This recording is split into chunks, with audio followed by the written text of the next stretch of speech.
भारत के सैनिकों की ये यात्रा किसी धर्म, किसी मजहब, किसी पार्टी, किसी की नहीं है। ये धर्म, ये सभा किसी एक समाज की नहीं है।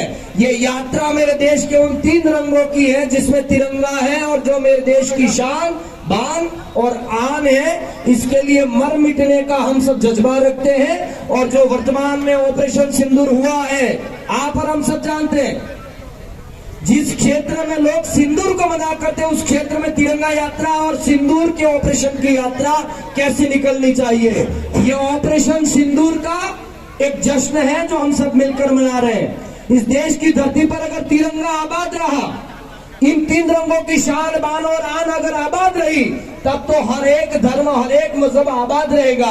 वरना तिरंगा अगर खतरे में है तो कोई कितना भी शक्तिशाली बन जाएगा, चाहे वो पार्टी हो, चाहे वो समाज हो, चाहे वो कोई धर्म हो, चाहे वो कोई भी मजहब हो। लेकिन तिरंगे की शान अगर मजबूत है तो हर धर्म और हर मजहब मजबूत रहेगा। और तिरंगा कमजोर पड़ गया तो समझ लेगा कि इस देश में किसी की शान बचेगी नहीं। इसलिए मेरे देश के तमाम धर्म, मजहब, संत, संप्रदाय, सबको मैं अवकाश देना चाह रहा हूँ। मेरे देश के पूर्व सैनिकों का सम्मान किया जा रहा है। एक बार जोरदार ताली से अभिवादन करें। पूर्व सैनिकों का पूरी निष्ठा से हम सम्मान करें। और एक बात अंतिम में कह दूं कि देश कई सालों से इन आतंकवादियों के खिलाफ लड़ाई लड़ रहा है, जिसमें बिना किसी धर्म, मजहब के, जाति पाति के भेद के बिना हम सब एक होकर इस यात्रा में अपना योगदान दे रहे हैं। पूरे क्षेत्र का, पूरे देश का ये गौरव है।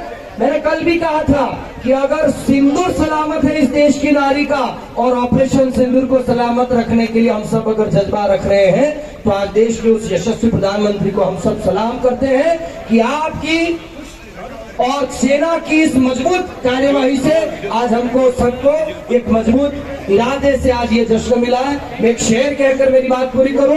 देश में जज्बा रखना इस तिरंगे की शान बान। और मैं तो यहाँ तक कहूं कि भगवान हमसे ऐसे काम करवाए कि अंतिम में कफन न मिले, अंतिम में इस तिरंगे से लपेट कर हम दुनिया से जाए। ऐसा हमारी जिंदगी का जश्न होता है। यही तो भारत की शान है, यही तो भारत की आन है कि हमारे धर्म का और हमारे मजहब का हमारे ऊपर मोहर न लगे, हमारे देश के तिरंगे की मोहर लगे और हम दुनिया से जाएं। ऐसा एक जज्बा कि हम सब मिलकर भारत माता की जय बोलकर, अभी जो इससे मुझे कहा गया कि सबसे आगे 3-3 की श्रृंखला में मेरी माताएं रहेंगी, फिर पुरुष रहेंगे, सबके हाथों में तिरंगे की शान रहेगी। और बड़े आराम से और बड़ी शिद्दत से हम सब निकालें। हम सब एक हैं, हम सब बागड़वासी एक हैं। इस एकता का नाता इस तिरंगे के कारण है।